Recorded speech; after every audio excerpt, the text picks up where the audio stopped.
जब मैं किसी मरीज का पूरा चार्ट देखता हूं तो पाता हूं कि वे कई सप्लीमेंट्स ले रहे होते हैं। हमें याद रखना होगा कि सप्लीमेंट की परिभाषा क्या है। सप्लीमेंट एक सहायक है। आपको सप्लीमेंट की जरूरत है अगर आपको कमी है या आप सामान्य से कम है। अगर आपकी खून की जांच में विटामिन और खनिज सामान्य हैं तो ऐसा इसलिए है क्योंकि हमें अधिकांश विटामिन और खनिज अपने आहार से मिलते हैं।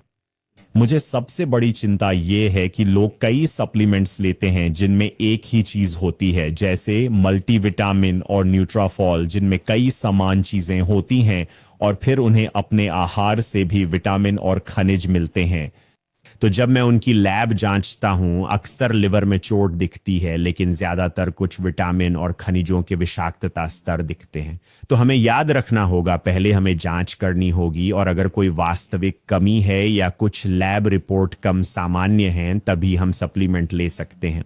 लेकिन हमें यह भी याद रखना होगा कि कई सप्लीमेंट्स की खुराक अलग अलग होती है।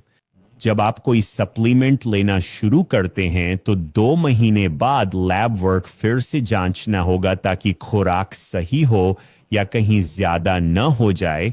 इसीलिए हर बदलाव पर, चाहे सप्लीमेंट जोड़ें, घटाएं या खुराक बदलें, 2 महीने बाद ब्लड वर्क करवाना जरूरी है।